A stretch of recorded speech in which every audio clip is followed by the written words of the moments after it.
Gue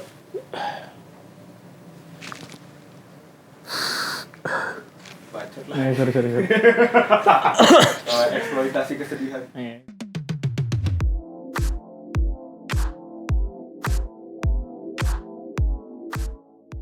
Halo, nama gue Nabil, umur gue 20, pekerjaan gue mahasiswa.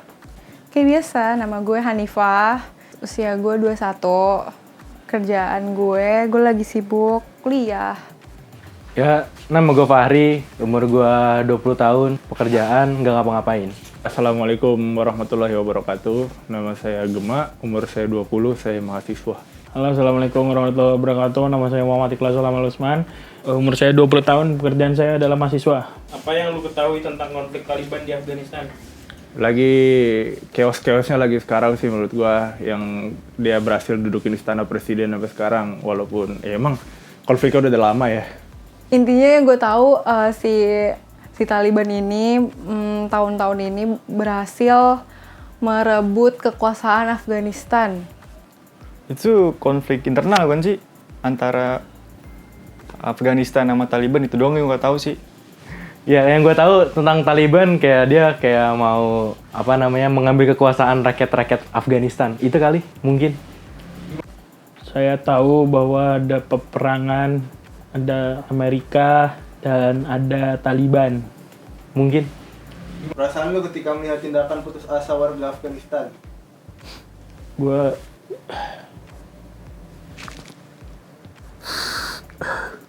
Sedih lah, dalam artian kayak di kita nih di sini nih di Indonesia lagi kayak senang-senang aja. Ya bisa nggak senang-senang banget sih.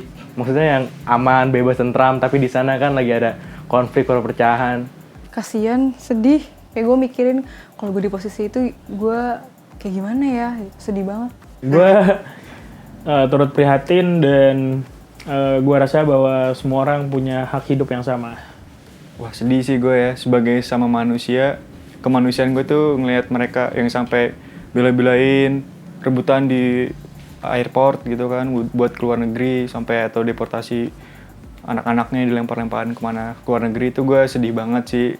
Pandangan lu terhadap pemikiran yang menyatakan perempuan hanya boleh melakukan pekerjaan rumah tangga? Jangan ngebudakin perempuan kali, memang perempuan babu. Enggak, gue nggak setuju, karena itu pilihan. Kalau misalnya memang ada deal-dealannya, mereka pengen bekerja rumah tangga aja, gue setuju. Tapi kalau hanya untuk bekerja rumah tangga, gue nggak setuju. Itu melanggar hak asasi manusia sebenarnya. Iya kan? Soalnya kan semua berhak untuk kerja, berhak untuk hidup, berhak untuk ngapain aja. Kalau hanya boleh, gue nggak setuju sih. Tapi gue percaya emang semua orang tuh berhak mendapatkan persamaan hak. Gue sangat tidak setuju karena nanti berarti saya kalau udah besar saya tidak bisa ngongkang kaki, santai masih di rumah sama istri gue kerja gitu. Kenapa sih masih banyak yang menempuh cara kekerasan dalam mencapai tujuan? Ya biar cepet aja kali. Orang batu gitu kali ya, biar kenceng langsung dar-der-dor. Kalau menurut gue karena tidak berpikir panjang dan tidak mampu, kurangnya kemampuan orang tersebut untuk menerima adanya perbedaan pendapat. Orang-orang soto ya berarti yang masih melakukan kekerasan untuk melakukan hal apapun. Karena mungkin mereka mikirnya itu sesuatu yang benar kali. Klise kali ya, dimana kekuatan itu menentukan segalanya. Dimana harus ada kekerasan ditempuh, dimana banyak pengorbanan dari kekerasan tersebut. Dan kalau pakai kekerasan tuh kayak keren gitu kan, padahal sebenarnya nothing. Pandangan lu terhadap radikalisme? Pandangan gue tentang radikalisme adalah artinya adalah kebodohan yang mendalam. Radikalisme kan sebenarnya dia suatu paham ideologi. Sesuatu yang berlebih nggak baik sih pasti. Tindakannya salah. Gue taunya lebih tahu radikal bebas sih. Cuman kalau tentang gue, radikalisme itu suatu hal yang harus dihindari sebagai manusia yang selalu bertumbuh dan berkembang dalam pembelajaran.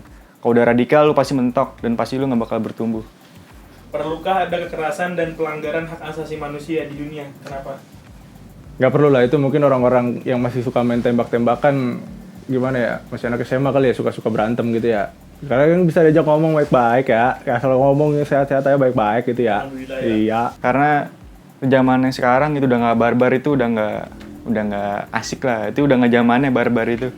Yang ada kita harus dengan bahasa pasti semua masalah selesai. Tidak perlu lah, apalagi tujuan-tujuannya yang tidak mementingkan kepentingan bersama. Karena melanggar HAM. Baik lagi. Pesan untuk dunia terkait perpecahan. Ya kita gimana ya, tinggal di satu rumah yang sama gitu di bumi gitu loh ya, bagi-bagi makan gitu lah, nggak usah ada pecah-pecahan, ngapain lah.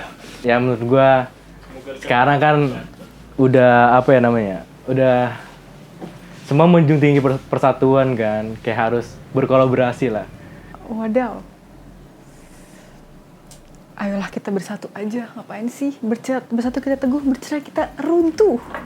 Itu lu meninggikan lagi rasa kemanusiaan lu terhadap sama manusia walaupun berbeda jenis, berbeda gender, ras, agama. Itu sih menurut gue, kemanusiaan lu keluarin lagi. Perpecahan akan selalu ada, tapi semoga perpecahannya semakin ke arah mengecil. Dari kan perpecahan itu tembak-tembakan, ntar jadi perpecahannya pendapat doang, terus jadi gitu, ngerti nggak sih? Tidak diperlukan lah pokoknya perpecahan yang berbau berdarah-darah gitu, tidak perlu.